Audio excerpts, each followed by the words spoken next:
First season ಅಲ್ಲಿ ಸ್ಮೃತಿ ಮಂದಣ್ಣ ನಗ್ತಾನೆ ಇರಲಿಲ್ಲ, ಯಾಕೆಂದ್ರೆ ಅಂತ ಎಕ್ಸ್ಪೆಕ್ಟೆಡ್ ಓಪನಿಂಗ್ ಸಿಕ್ಕಿರಲಿಲ್ಲ.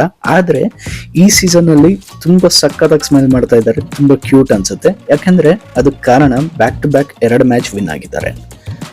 ಲಾಸ್ಟ್ ಮ್ಯಾಚ್ ಅಂತೂ ಸಖತ್ತಾಗಿತ್ತು. ಲಾಸ್ಟ್ ಮ್ಯಾಚ್ ಅಲ್ಲಿ ಸ್ಮೃತಿ ಮಂದಣ್ಣೆ ಡಮಾಲ್ ಡಿಮಿಲ್ ಅಂತ ಹೊಡೆದು 27 ಬಾಲ್ರಲ್ಲಿ 43 ರನ್ಸ್ ಹೊಡೆದ್ರೆ ಮೊಲಿನಿಕ್ಸ್ 3 ವಿಕೆಟ್ ತಗೊಂಡ್ರು. ಇನ್ನ ರೇಣುಕಾ ಸಿಂಗ್ 2 ವಿಕೆಟ್ ತಗೊಂಡ್ರು. So back to back 2 win ಆಗಿದೆ. ಅಷ್ಟೇ ಅಲ್ಲದೆ points table top of the table ಅಲ್ಲಿ ಕೂಡ ಇದ್ದಾರೆ. ಒಬ್ಬ ವೀವರ್ ಆಗಿ, ಒಬ್ಬ RCB ಫ್ಯಾನ್ ಆಗಿ ನಾನು ಕೇಳ್ಕೊಳ್ಳೋದು ಒಂದೇ, ಆ ದೇವರಲ್ಲಿ ಈ ಸ್ಮೃತಿ ಮಂದಣ್ಣ ಅವರ ಈ ಸ್ಮೈಲಿಗೆ ಯಾರ ದೃಷ್ಟಿ ತಾಗದೆ ಇರಲಿಪ್ಪ ದೇವ್ರೆ ಅಂತ ನೀವು ಕೂಡ ಬೇಡ್ಕೊಳ್ಳಿ. ಬೇಕಾದಾಗ್ಲಿ ಗುರು, ಆದ್ರೆ RCB ಫ್ಯಾನ್ಸೇ ಅಷ್ಟೇ ಲಾಯಲ್ ಕೂಡ ಹೌದು. ಈ ಒಂದು ಪ್ರಯತ್ನ ನಿಮಗೆ ಹೇಗನ್ನಿಸ್ತು ದಯವಿಟ್ಟು ಕಮೆಂಟ್ ಸೆಕ್ಷನ್ ಅಲ್ಲಿ ತಿಳಿಸಿ. ಹಾಗೆ ಲೈಕ್, ಶೇರ್ ಮತ್ತೆ ಸಬ್ಸ್ಕ್ರೈಬ್ ಆಗೋದನ್ನ ಮರಿಬೇಡಿ. ನಾನು ನಿಮ್ಮ ಪಮ್ಮಿ ಮತ್ತೆ ಮುಂದಿನ ವಿಡಿಯೋದಲ್ಲೇ ಸಿಗ್ತೀನಿ. ಅಲ್ಲಿವರೆಗೂ ಟೇಕ್ ಕೇರ್.